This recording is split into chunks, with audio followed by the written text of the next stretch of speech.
Neat పరీక్షలపై Bihar రాష్ట్రంలో జరిగిన నిరసనలు, ఆ నిరసనలపై ప్రభుత్వం తీసుకున్న చర్యలు ఇప్పుడు చర్చనీయాంశాలుగా మారాయి. రాష్ట్రంలో వందలాది మంది విద్యార్థులు, యువత ఈ నిరసనల్లో పాల్గొన్నారు. ప్రభుత్వం ఈ నిరసనకారులపై నమోదు చేసిన కేసుల్ని ఉపసంహరించుకోవడంతో పాటు నిరసనకారుల్ని విడుదల చేయాలని నిర్ణయం తీసుకుంది. అయితే ఈ నిర్ణయం వెనుక ఎలాంటి రాజకీయ ఒత్తిళ్లున్నాయి, దీనిపై జనం నుంచి ఎలాంటి ఫీడ్బ్యాక్ వస్తోంది, ఈ అంశాలపై ఈ స్టోరీలో తెలుసుకుందాం.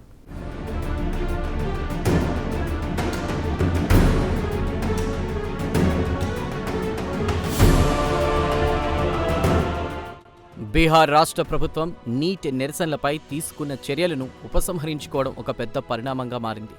ఈ నిర్ణయాన్ని బీహార్ హోంశాఖ ప్రత్యేక కార్యదర్శి క్షత్రనీల్ సింగ్ ప్రకటించారు. ఈ నెల 26న సాయంత్రం 6 గంటల వరకు జరిగిన నిరసనల్లో పాల్గొన్న వారిపై నమోదు చేసిన ఎఫ్ఐఆర్లు, క్రిమినల్ ఫిర్యాదులు, షోకాజ్ నోటీసులను ఉపసంహరించుకున్నట్లు ప్రభుత్వం నిర్ణయించింది. ఈ చర్యతో నిరసనకారులపై ఉన్న కేసులను ఎత్తివేస్తారు. గతంలో జరిగిన ఘటనలపై ఎలాంటి ప్రతీకార చర్యలు తీసుకోబోమని కూడా ప్రభుత్వం హామీ ఇచ్చింది. విద్యార్థులపై ఉన్న ఒత్తిళ్లను నివారించడానికి ప్రభుత్వం తీసుకున్న ఈ నిర్ణయంపై ప్రజల నుంచి కూడా ప్రశంసలు వెల్లువెత్తుతున్నాయి.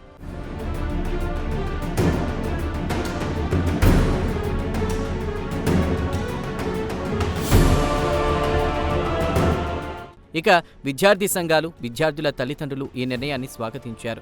విద్యార్థుల భవిష్యత్తును కాపాడేందుకు ప్రభుత్వం తీసుకున్న ఈ నిర్ణయం వారిలో నూతనోత్తేజం నింపుతోందని అంటున్నారు.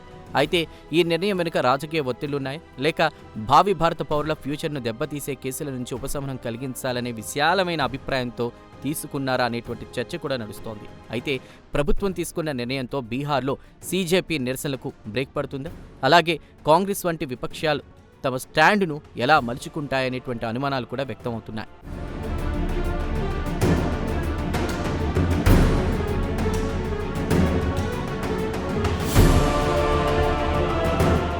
మరోవైపు నీట్ నిరసనల వెనుక రాజకీయ ఒత్తిళ్లు కూడా ఉన్నాయి. కాక్రోచ్ జనతా పార్టీ ఈ విషయంపై తీవ్ర నిరసనలు తెలిపింది. నిరసనకారులపై ఉన్న ఎఫ్ఐఆర్లు తక్షణమే ఉపసంహరించాలని, అరెస్టైన విద్యార్థులను విడుదల చేయాలని సీజేపీ కోర్ సభ్యుడు అశుతోష్ రంకా డిమాండ్ చేశారు. ఈ డిమాండ్ల నేపథ్యంలో ప్రభుత్వం నిర్ణయం తీసుకోవడం గమనార్హం. విద్యార్థుల సమస్యలను రాజకీయ నాయకులు తమ విధానాల్లో ప్రతిబింబింపజేయడం వల్ల విద్యార్థులలో ధైర్యం నింపింది. ఈ నిర్ణయం వెనుక ఉన్నటువంటి అసలు కారణాలేంటి? ప్రభుత్వం తీసుకున్న ఈ చర్యలపై రాజకీయ, సామాజిక వర్గాల్లో విపరీతమైన చర్చ జరుగుతోంది.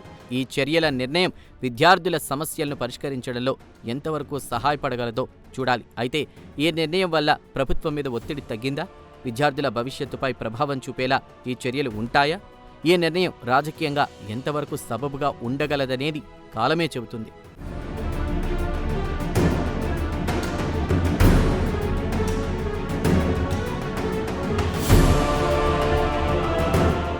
మరోవైపు విద్యార్థి సంఘాలు కూడా ఈ నిరసనల వెనుక కీలక పాత్ర పోషించాయి.